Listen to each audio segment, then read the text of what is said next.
I think you're off, Steve. I'm definitely on. Okay, I just had you turn down to 0 so I didn't have to hear you. Oh, well, that makes sense. I wouldn't want to hear me either. We don't want to hear Steve either. Ouch. Oh. Well, hello everyone. Welcome to the Solutions Brewing Podcast. We're recording in person. I'm Brendan. I'm joined by Steve and Rob. Hey, guys. And today I am showing off the latest homebrew that I made. Yes, and we're sitting outside. It's only 28 degrees right now. What? Only. It's so Only. It feels so much cooler compared to the 32 and 34 we had earlier. Oh, it was ridiculous. Well, I was saying to the guys earlier that I've had my vehicle parked outside, and I wanted to go pick up my son today, and the temperature gauge in my vehicle was 42 degrees when I opened it up at like 5 o'clock. It was disgusting. So very glad that I'm in the shade and drinking cold, delicious beer. Well, I hope it's delicious beer. Yes. You should taste it, get a little bit of the aroma. So this is my red IPA, but I made it with the hot mash style in the Grainfather. We talked about it a couple episodes ago. And we've been waiting like a month to like taste this thing. Yes, parenthood is hard. Yes, I do agree with that. I don't know what's worse. Like, one thing is, like, first off, we delayed Brendan on telling the story of making this beer. and then even after all that delay, like, the beer still wasn't even ready. Yeah, after like the month delay we gave him, we're like, "Is it ready?" He's like, "No, I haven't even like carved it yet." It's like, "Oh my god!" So this beer aged to perfection in secondary. So first, I would describe. So like this has an amazing ruby red color, like almost like a brown red color to it. So it's got it looks great, and you can smell the malt on it. Like it smells delicious. And I'm actually going to take a taste. All right. Take a sip of it. So, yes, brewed with the hot mash. This is actually a low alcohol beer. Came out at 2.5%, a little bit higher than what I was aiming for, but still trying to kind of perfect the process there. The hot mash reduces the amount of fermentable sugars that you get out of the beer, so there's less for the yeast to work on. But as you can see, color's still amazing. There still is that malt characteristic to it. This is also dry hopped with Fuggles. Do you have rye in here? That's a very good question. You don't remember your recipe? I don't think so. I don't think there's any rye in there. I get like a little bit of a spicy taste to it, so I feel like... Yeah, just on the tail end of it, I get a little bit. But I'm liking this. It actually tastes like a beer. Right? It doesn't have that, like... It doesn't taste like... It doesn't just taste like a weak beer. Yeah. Yeah, it tastes like a beer. Yeah, because like as we commented the last time you did this with your missing piece one, like you could tell very clearly between like the full strength and the regular. First of all, I never did a missing piece one. I thought it was a missing piece one. No, it was the Prairie Ale. Oh, okay, so the Prairie Ale one, but Prairie Ale where I forgot the oats. Yes, which would have given it some body. Both the full strength and the weak one. Made the same mistake twice. So the interesting with that is that you could tell, like in the middle, it was missing a little bit of that oomph. Mm-hmm. But this one, that's not the case with this one at all. Like usually when you're trying to make, I've always had this problem trying to make really low alcohol ones or non-alcohol beers. It's like it always tastes like very malty. Like it just overly malty. Like it just sweet. Tastes like too sweet. It tastes like you're drinking bread, basically, right? Mm-hmm. Like, but this one doesn't get this. It actually tastes like beer. Yeah, it's great. Yeah, and I think that's kind of where the hot mash comes in, or at least helps, right? So you still get that enzyme conversion for the proteins that add the body to it, but with less fermentable sugars that come through, you don't end up with the same sweetness. But anything that is sweet in there does get converted to the small amount of alcohol in the beer. That and if it's the 2.5% you say it is too, then. I feel more comfortable about drinking this and then getting back on the motorcycle after. Yes. We all enjoy 9% beers every now and then, but riding the bike afterwards is not the best idea. No. So no, like it's remarkable. It is remarkable that it's like it's a good recipe. Actually, yeah, it's a good recipe. But like it's so. What was the main thing you did with this to kind of like? So you did the hot mash, but did you change like the amount of grains you put into it at all, or anything like that? No, and that's something that I'm going to continue to experiment with. This one is a full grain recipe, which makes it a very expensive 2.5% beer. Yes, that's But again, because we're trying to convert starches into sugars and enzymes into sugars, and that's that's not what you're going for with this with the hot mash. Exactly. So there's kind of It gets tricky though, because then those extra sugars also help maintain the body of the beer, right? Right. Like, So 'cause it feels like a nice full beer. what I would do next time is I would actually cut back a lot of the base malt that's in there and keep all the specialty malts, because that base malt really is there for fermentable sugar. There is some body and protein that comes with it, but I feel like I could probably cut it in half, which would be, I mean, you'd go from an 11-pound grain bill to a 7-pound, 6-pound grain bill. Right. And I will see, but I'd hope I could get the same body and feel out of it, and maybe bring that 2.5% down to around 1.5, which is Oh, you want to try and go lower? which is more where I want to be. I mean I'm trying to crack the nut of a good non-alcoholic beer, You have to get to that 0.5. and yeah, we're a long way from 0.5 right now, but it's got to be incremental steps, right? 'Cause if you try to cheat and take a full recipe and just boil it off, I've tried it. It doesn't work. There's a lot of different weird tweaks you have to make. So I think by these incremental steps, we might be able to figure out where we can trim and where we can't. The other thing that this one has that I think gives it an advantage over the Prairie Ale we did is it is dry hopped, and so you get a little bit more of that hop aroma and flavor rounding it out, whereas the more malt forward beer, and you almost it's harder to balance the hops on it through the boil, Yeah. just because you're dealing with weirder sugar ratios than you'd be used to. Yeah. The ones I've tried have always done like just I haven't tried dry hopping. It's always just adding the hops in during the regular part of the boil. Yeah. And with those you get like you either get like the really strong hop flavor with like that bready flavor. Yeah. And it's just like it just doesn't blend very well. Mm-hmm. Yeah. But this one is good. No, I like it. I'd be like, Rick, I'd be willing to do this one on a larger scale. Oh. Well, that's high praise. Holy cow! maybe some of our listeners would be able to taste it at one of the future shows. I do still have to brew something at the shop. Yeah. So one this of could these be one. days, You're the only he'll- one that hasn't brewed there yet. Yep. he has taken his well-deserved break and all that fun stuff, but by the end of the year he must go out and make a brew on that system. Yeah, I mean, I had cancer. What's your excuse? He dealt with the regulatory framework of the Alberta Gaming and Liquor Commission. I got us licensed. And yeah, he got his license. He deserves at least a year sabbatical, but he should at least at the same time brew once on the system. No, especially with our new mash tun that we've got. Well, So the new mash tun. Now I'm really excited about it. Oh, that's gonna make life. It's going to make easier. so much easier, and I won't have to deal with that pain in the ass big thing that you guys have been dealing with trying Oh, to yeah. lift it up and do it. God, I hate It's that actually thing. got it's got a center drain in it, so it's like it's going to be beautiful. Should help with our efficiencies too. Actually, no, it should very much help with our It will efficiency. for sure. Because the amount with our actual current mash tun, the amount of you get your volume or whatever, you get it into the boil pot and you start getting everything to boil. Then you look back at what our mash tun is right now and you go, there is still so much fluid in there and it looks cloudy and it's dark and you just know there's sugar in there, but you can't. Just trying to get it out is just such a gigantic pain in the ass. So no, I for one am very happy that we'll be moving to a new mash tun here. Could almost just get like a giant. Too late now, but I mean, I guess we could have got like a giant mesh bag or something like that. Just feel like Brew in a bag, but at inside of a 3 mash times tun. the scale of We'll normal. just spend a year building the world's most amateur brew hop.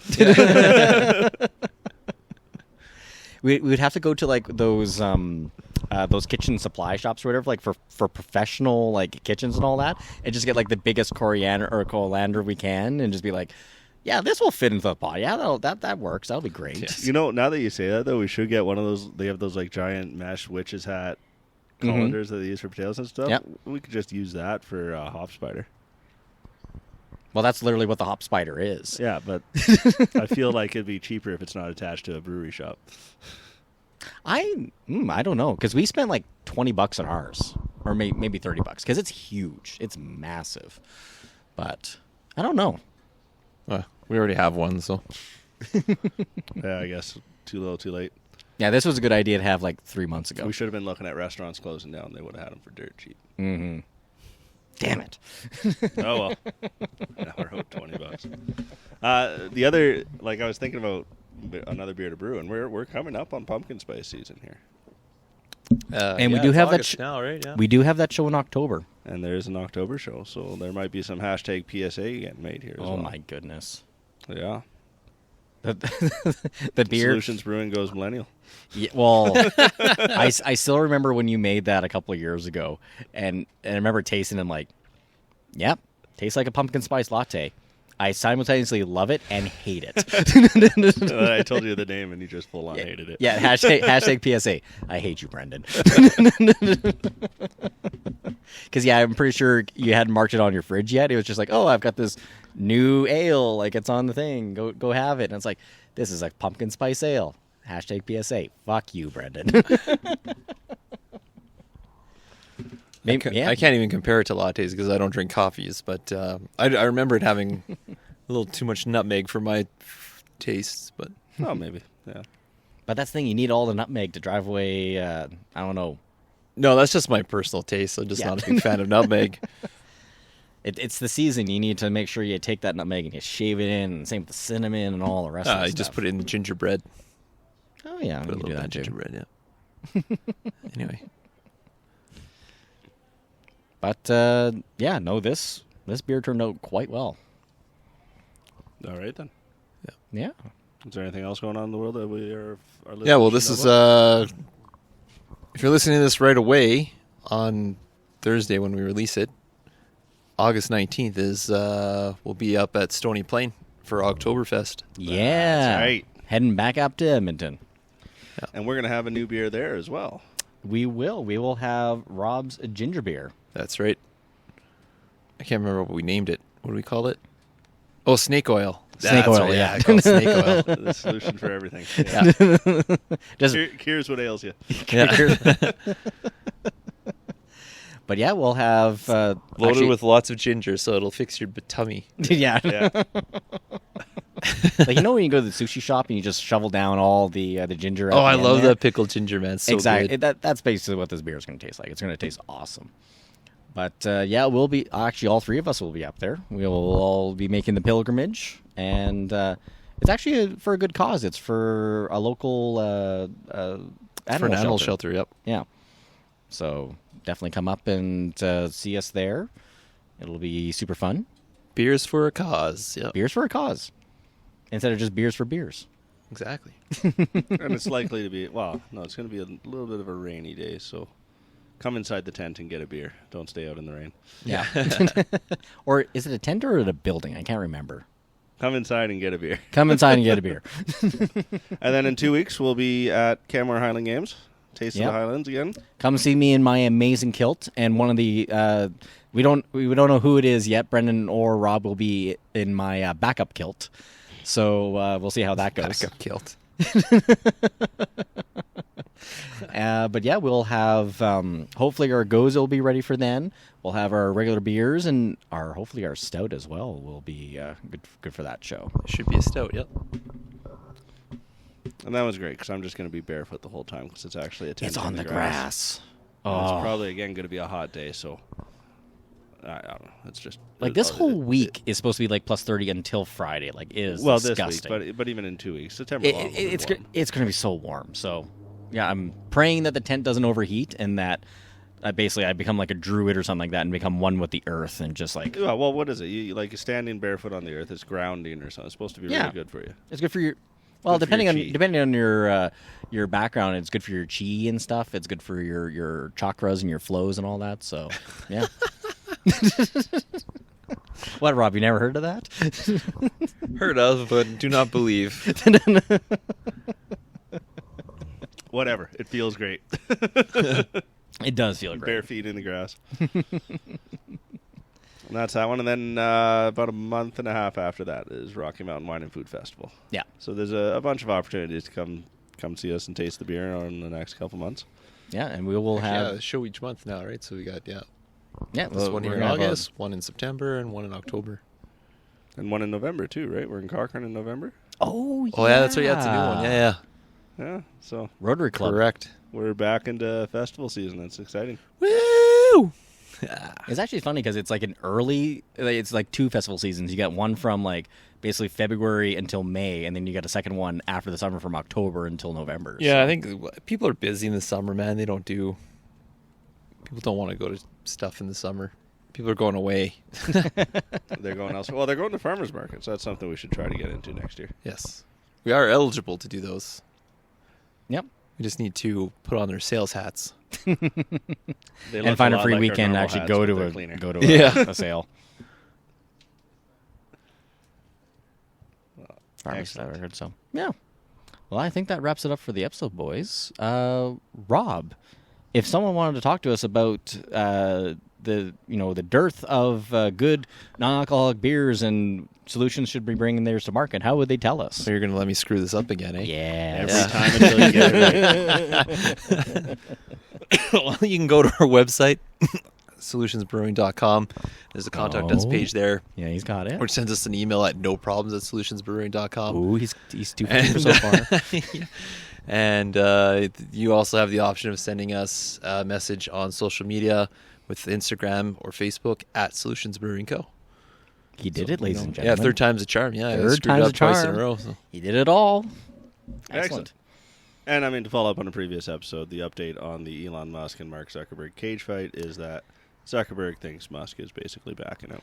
Yeah, because Musk is like, oh, I something in my back, and oh, I need surgery. Yeah, he sounds a lot like me in this whole thing. Yeah. I can't fight. My back's a little sore here. I don't know. So and the thing is that they were going to set it up in like Italy. Like there was going to be a whole Zuckerberg had pulled in some favors at like Ministry of Culture in Italy. They were going to fight in Rome, like. Oh, really? It was the last gonna I be a heard thing. was that Zuckerberg gave him a date, be like, "Hey, let's do it this such and such," and then But Elon is like ghosting him. Yeah. Well, and pretty much because that's the whole like, oh, well, maybe after back surgery or then he went to or maybe I haven't been training much, you know. And that's the thing. He went to the doctor and it was like, oh, that's when, oh, he's got to have surgery, sort of thing.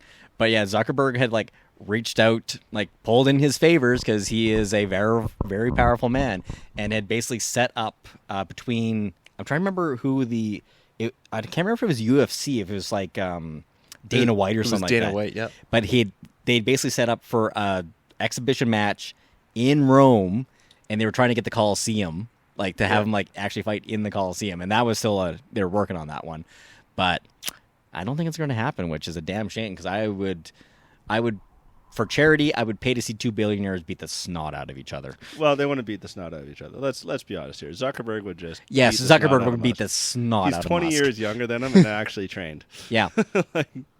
And what was it I saw online? Someone compared it because there's beach photos or vacation photos of Musk somewhere, taking a thing. And it's like he was carrying a fridge on his chest because his chest was very rectangular. Like it was almost like he was like came out like like 90s and 2000s comic book heroes when they just had those like absolutely massive chests, but his was not like built with muscle. It was built with like clay or something. It was just like, yeah, that man is, there's something wrong with that man.